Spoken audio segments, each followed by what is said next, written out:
देश में एक बार फिर से बड़ा रेल हादसा देखने को मिला है।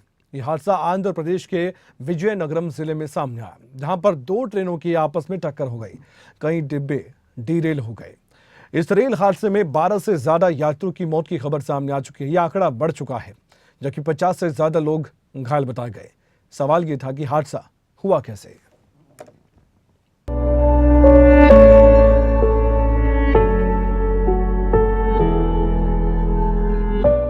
देश में इन दिनों लगातार रेल हादसे बढ़ रहे हैं।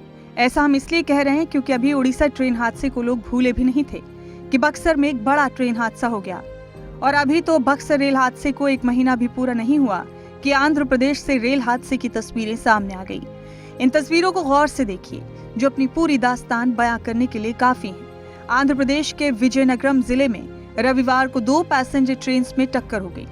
इस रेल हादसे में 12 से ज्यादा यात्रियों की मौत हो गई, जबकि 50 से ज्यादा लोग जख्मी हो गए। अब ऐसे में प्रधानमंत्री नरेंद्र मोदी और आंध्र प्रदेश के मुख्यमंत्री वाईएस जगनमोहन रेड्डी ने इस हादसे पर दुख जताया है। इस हादसे में जान गंवाने वाले आंध्र प्रदेश के मृतकों के परिजनों को 10 लाख रुपए और अन्य राज्यों के मृतकों के परिजनों को 2 लाख रुपए का मुआवजा दिया जाएगा। वहीं मुख्यमंत्री ने अधिकारियों को गंभीर रूप से घायलों को 50,000 रुपए की सहायता प्रदान करने का आदेश दिया है। इसके अलावा प्रधानमंत्री कार्यालय ने मृतकों के परिजनों को PMNRF के फंड से 2 लाख रुपए की आर्थिक मदद की घोषणा की है। वहीं घायलों को 50,000 रुपए दिए जाएंगे। इधर रेल मंत्री अश्विनी वैष्णव ने सोशल मीडिया पर लिखा, मृतकों को 10 लाख रुपए का मुआवजा दिया जाएगा।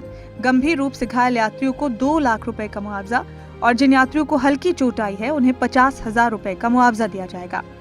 वहीं अब इस हादसे के बाद रेलवे ने इस रूट की कई ट्रेन को रद्द कर दिया है। वहीं कई ट्रेनों को डाइवर्टेड रूट से चलाया जा रहा है। प्रेजेंटली हमारे पास जो इन्फॉर्मेशन है उस हिसाब से कैंसिलेशन 12 ट्रेन का अभी तक हुआ है। फर्दर अगर हम लोगों का होता है तो आप लोगों के माध्यम से हम बताएंगे। डाइवर्जन 15 ट्रेन का हुआ है और जो शॉर्ट ओरिजिनेशन या शॉर्ट स्टॉपेज जिसे कहते हैं, पार्शियल कैंसिलेशन कहते हैं, वो 7 ट्रेनों का हुआ है। हमने पूरी कोशिश की है कि वहाँ लोग फंस ना जाएं, इसलिए बस का अरेंजमेंट किया है। उनको श्रीकाकुलम तक और विजयनगरम तक ले जाने के लिए बसेस हैं। ट्रेन भी जो निकलेगी वहां से तो उनको ताकि विजयनगरम तक एटलीस्ट पहुंच जाए और वहां से फिर पलासा और रायगढ़ दोनों के लिए हमने कोशिश किया है कि कैसे करें। एक बार फिर हुए इस रेल हादसे ने सभी को झंझोड़ कर रख दिया है, क्योंकि एक ही महीने में ये दूसरा बड़ा रेल हादसा है। जो लोग ट्रेन में सुहाने सफर के लिए बैठे थे, उन्होंने कभी सोचा भी नहीं होगा कि उनका ये सफर एक काले दिन के याद के रूप में बदल जाएगा और कुछ को तो अपनी और अपनों की जिंदगी से ही हाथ धोना पड़ जाएगा। ये वाकई में जो रेल हादसा हुआ है, ये कई तरह के सवाल भी खड़े करता है। आप सोचिए कि रेड सिग्नल और बताया गया, जो ऑफिशियल्स बता रहे हैं सूत्रों के हवाले से, कि जो लोको पायलट है उसने रेड सिग्नल नहीं देखा। उसके बाद जो मंजर था वो भयावह था। और आप देख सकते हैं कि काफ़ी भयानक ये रेल हादसा रहा है। पिछले कुछ सालों पर नज़र डालें तो आपके सामने हर साल का लेखा जोखा है, कब कितना बड़ा रेल हादसा हुआ है।